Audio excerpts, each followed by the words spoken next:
اعوذ باللہ من الشیطان الرجیم بسم اللہ الرحمن الرحیم رب اشرح لی صدری ویسر لی امری واحلل عقدۃ من لسانی یفقہوا قولی۔ ایک عورت نے دیوار کے ساتھ جوانی گزار دی۔ فرخ رحمۃ اللہ علیہ تابعین میں سے ہیں، بیوی حاملہ تھیں، کہنے لگے اللہ کے راستے میں جانے کی آواز لگ رہی ہے، چلا نہ جاؤں؟ بیوی کہنے لگی میں تو حاملہ ہوں، میرا کیا بنے گا؟ کہا کہ تو اور تیرا حمل اللہ کے حوالے۔ ان کو 30,000 درہم دے کر گئے کہ یہ تو خرچہ رکھ اور میں اللہ کے راستے میں جاتا ہوں۔ کتنی خزائیں اور بہاریں آئیں اور کتنے دن صبح سے شام میں بدلے، شام ڈھل کر صبح میں بدلی، پر فرخ نہ آیا۔ 2 3 4 بلکہ 30 سال گزر گئے۔ ایک عورت نے دیوار کے ساتھ جوانی گزار دی، فرخ لوٹ کے نہ آیا۔ 30 سال گزر گئے۔ ایک دن ایک بڑے میاں مدینے کی گلیوں میں داخل ہوئے، پراگندہ، شکستہ حال، بڑھاپے کے آثار اپنے گھوڑے پر چلے آ رہے ہیں۔ 30 سال میں تو ایک نسل ختم ہو جاتی ہے۔ اب یہ پریشان ہے، کوئی مجھے پہچانے گا کہ نہیں پہچانے گا؟ وہ مر گئی یا زندہ ہے؟ کیا ہوا، کیا بنا؟ گھر وہی ہے کہ بدل گیا؟ انہی پریشانیوں میں گھرے گھر کے دروازے میں پہنچے، پہچانا کہ وہی ہے۔ اندر جو داخل ہوئے تو گھوڑے کی آواز، اپنی آواز، ہتھیاروں کی آواز، بیٹا بیدار ہو گیا۔ دیکھا تو ایک بڑے میاں چاند کی چاندنی میں کھڑے ہوئے ہیں، تو ایک دم جھپٹے اور اس پر لپکے اور اپنے باپ کو گربان سے پکڑا۔ کہنے لگا جان کے دشمن، تجھے شرم نہیں آئی؟ بڑھاپے میں مسلمان کے گھر میں بنا اجازت داخل ہوئے ہو؟ ایک دم جھٹکا دیا، جھنجھوڑا۔ وہ ڈر سے گھبرا گئے۔ وہ سمجھے کہ شاید میں غلط گھر میں آ گیا، میرا گھر بک گیا، کوئی اور اس میں آ گیا۔ کہنے لگے بیٹا معاف کرنا، غلطی ہو گئی، میں سمجھا میرا ہی گھر ہے۔ تو ان کو اور غصہ چڑھ آیا۔ کہنے لگا اچھا ایک غلطی کی اور اب گھر اپنا ہونے کا دعویٰ بھی؟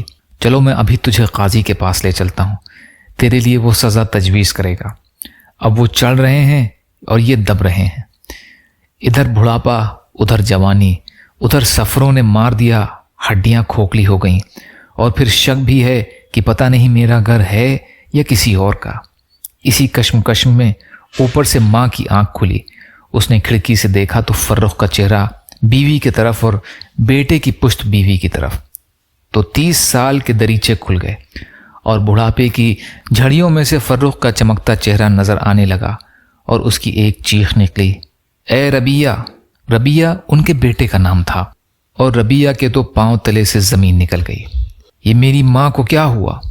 دیکھا تو اوپر کھڑی ہوئی، کہنے لگا کیا ہوا ماں؟ ماں نے پوچھا کون ہے؟ کہنے لگا پتہ نہیں۔ ماں نے کہا اے ظالم، باپ سے لڑ پڑا؟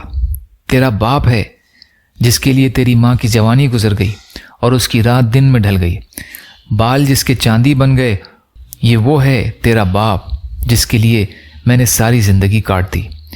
ربیہ رو دیے، معافی نامے ہو رہے ہیں، رات کارگزاری میں گزر گئی۔ فجر کی اذان پر اٹھے، کہنے لگے ربیہ کہاں ہے؟ کہا وہ تو اذان سے پہلے چلا جاتا ہے۔ یہ گئے تو نماز ہو چکی تھی، اپنی نماز پڑھی۔ روز اطہر مسجد سے باہر ہوتا تھا، آ کے صلاۃ اور سلام پڑھنے لگے۔ پڑھتے پڑھتے تو مسجد کی طرف نظر پڑی تو یوں مجمع بھرا پڑا اور ایک نوجوان حدیث پڑھا رہے ہیں۔ دور سے دیکھا، نظر کمزور تھی، پتہ نہ چلا کون ہے۔ ادھر ہی پیچھے بیٹھ گئے اور سننا شروع کر دیا۔ حدیث پاک کا درس ہو رہا ہے۔ جب فارغ ہوئے تو برابر والے سے کہنے لگے بیٹا یہ کون تھا جو درس دے رہا تھا؟ اس نے کہا آپ جانتے نہیں، آپ مدینے کے نہیں ہیں؟ کہنے لگا بیٹا میں مدینہ کا ہوں، آیا بڑی دیر سے ہوں۔ کہا یہ ربیہ ہیں، مالک کے استاد، سفیان ثوری کے استاد، ابو حنیفہ کے استاد۔ وہ اپنے جوش میں تھا۔ وہ سنتے سنتے کہنے لگے بیٹا تو نے یہ تو نہیں بتایا بیٹا کس کا ہے؟ کہا اس کے باپ کا نام فرخ تھا، اللہ کے راستے میں چلا گیا۔ ان مشقت کی وادیوں میں اسلام نے سفر کیا ہے۔ یہ واقعہ تاریخ بغداد سے لیا گیا ہے۔ یا اللہ ہم سب کو کہنے سننے سے زیادہ عمل کی توفیق عطا فرما۔ یا اللہ مظلوم ایمان والے اور مسلمان جہاں بھی پریشان حال ہیں، ظالموں کے ظلم کا شکار ہیں، ان کی مدد فرمائیے۔ یا اللہ حلال میں سے دے دیجئے، حرام سے بچائیے یا اللہ، اپنے غیر سے بے نیاز کر دیجیے، جو مانگا وہ بھی عطا کر دیجیے، جو بھول گئے وہ بھی عطا فرمائیے۔ سبحان ربک رب العزت عما یصفون وسلام علی المرسلین والحمد للہ رب العالمین برحمتک یا ارحم الراحمین لا الہ الا اللہ محمد رسول اللہ۔ السلام علیکم۔